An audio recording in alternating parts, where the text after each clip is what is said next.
Town गड़िया scene town गड़िया scene जो ही जेको आहे उहो टैक्सी स्टैंड आहे ऐं उन सां लॻोलॻि हीअ जेका पाणीअ जी टैंकी आहे।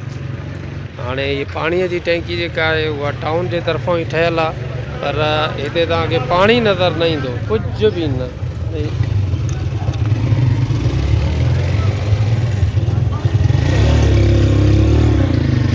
ठहियल केॾी ख़ूबसूरत आहे, पर माना कंहिं कम जी न आहे। हेठां बि जेको आहे गंदगी आहे, तव्हां ॾिसो पाणीअ टैंकीअ जे हेठां।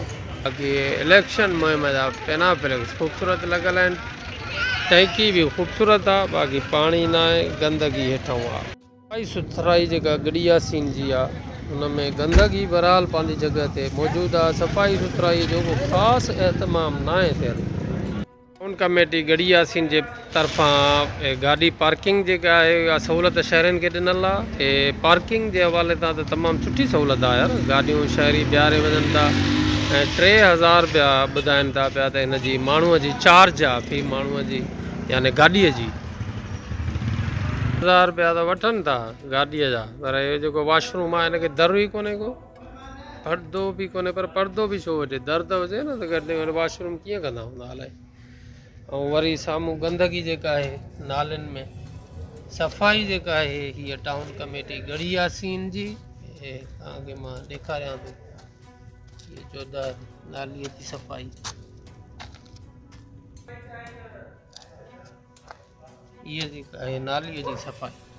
गाॾियूं ख़ूबसूरत बीठियूं आहिनि, फी गाॾी 3000 रुपया माना टाउन कमेटी जी अर्निंग आहे, सुठी पॉलिसी आहे। हे टाउन कमेटी जे तरफ़ां आहे ही पार्किंग। ही हिकिड़ी गाॾी बीठी आहे, गाॾीअ जो मालिक बि आहे ऐं उहो सफ़ाई बि करे थो। साईं ॾियो हाल वाल, गाॾी जेका ही टाउन कमेटी जी पार्किंग आहे हीअ, त हिनखे जेको आहे तो तव्हां गाॾीअ जो घणो भरींदा आहियो महीने में? तव्हां ड्राइवर आहियो, मालिक न आहियो गाॾी जा? अच्छा, भला तव्हां गाॾी हलाईंदा, तव्हां उहो बीहारींदा, तव्हां उहो काहे बि तव्हां वेंदा हुओ ईअं न? त हिते का तव्हांखे तकलीफ़? काई तकलीफ़ कोन्हे, सुख ई सुख आहे। फीस मालिक भरे थो, बाक़ी तव्हांखे का तकलीफ़ न आहे। ठीकु, तव्हां सर ॿुधायो, तव्हांखे बि गाॾी आहे या छा? अच्छा, संगत में वेठा। बहरहाल साहब, हीअ मूंखे माना ॻाल्हि ॾाढी वणी टाउन कमेटी मदई जी तरफ़ां। हीअ जेका कार पार्किंग जी सहूलियत आहे ऐं मुंहिंजे ख़्याल में वॾी तमामु सुठी एरिया ते आहे, 40-50 गाॾियूं बीह सघनि थियूं।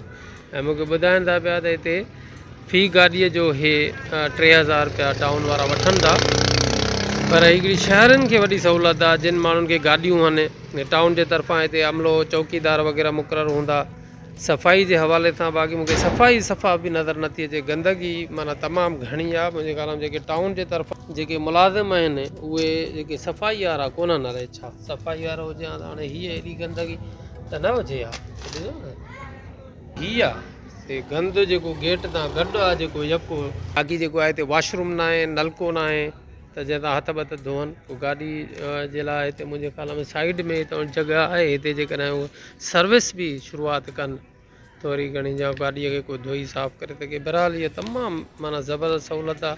ऐं मां सम्झा थो पियो त नंढनि शहरनि में, टाउन में ख़ासि करे टाउन जे तरफ़ां, टाउन चेयरमैन जे तरफ़ां इहा पब्लिक सहूलियत आहे। जिन माण्हुनि खे घर में गाॾी बीहारण जी जॻह कोन्हे त उहे माण्हू हिते गाॾी बीहारे वञनि ऐं मींहं खां उस खां, न त खुलियल मैदान हूंदो आहे उन ते गाॾियूं बीहारे, छत लॻल आहे बाक़ाइदे मज़बूत, तव्हांखे उस खां, मींहं खां, बरसाति खां, पाणीअ खां, माक खां गाॾी जेका आहे उहा महफ़ूज़ हूंदी।